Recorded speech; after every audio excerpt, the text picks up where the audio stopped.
No, you're looking for, what are you looking for? Mr. Brooks 2? No, there's no Mr. Brooks 2.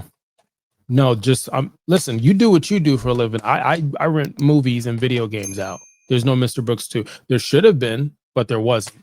There wasn't. This is not even the right one for Guitar Hero. This is not even the right game in here. This is Wii Fitness. And you already checked in the system, so we're not gonna even know. We're not even gonna know who did it.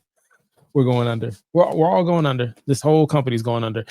Hey, welcome to the Critics Collective. We have another video for you today. We are talking Fear Street Part 2, 1978. This has a running time of an hour and 50 minutes for this rated R horror film. We're going to check this out. But before we check this out, we're going to go through some little things. We're going to go through the highs and lows. We're going to go ahead and rate this, and then you'll figure out whether or not you want to watch this. Now, let me know in the comments what you think when you watch this. Maybe there's another horror movie or show in general we should be checking out, and we would greatly appreciate that. Now, with that being said, it says Shady Side, 1978. School's out for summer, and the activities at Camp Nightwing are about to begin. But another shady sider is possessed with the urge to kill, and the fun becomes a gruesome fight for survival.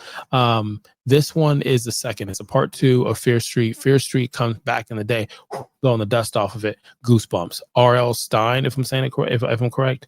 Man, it reminds me of like Nick at Night. Are You Afraid of the Dark? Oh man, what a time to be alive. Anywho, so these came out in 2021. And it was a series of horror movies. There's 3 parts to it. You had the 1994, we've done the review for that one. You have this one in 1978, and there should be another one in the 1600s. And so we'll go ahead and talk about this one. Now, for this one, my lows was you had to not think of what was real. You had to have fun with this. If you didn't have fun with this, I don't think you're going to like it. And that's it. That's the one thing I would say. Now, the things I enjoyed about it, 1978, it stayed in 1978, and it did a really good job at that. From the music to the fashion to the jokes, it felt good. It felt campy. It felt old school. It felt like at any point Jason or Michael Myers would come out, and you wouldn't think that they were out of place because they just happened to fit in this universe that they created. I thought the kills, the gruesome kills, were good.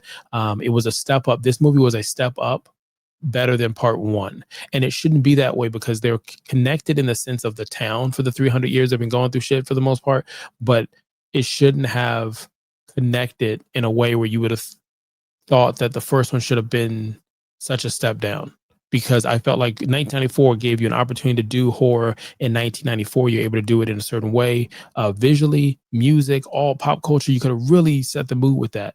And then 1978 I felt like did a better job of that. And with that being said, let's go ahead and rate this. So we rate movies here from a 0 to a 5, 5 being excellent, 0 being horrible, and anything in the middle could be spooky or spooktacular, give or take what your opinion is. We're talking Fear Street Part 2, 1978. What am I going to rate this movie?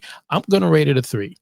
I'm going to rate it a 3. We don't do halves here. We don't do halvesies. If I could, then I would go ahead. I would say that it's probably like a 3.5. It's right there at a 4. The only reason why it's not at a 4 is because some of the kills and plot stuff, a lot of it is really predictable. But again, and you could probably put the same filter on for the 1994 one, if you just have fun with it.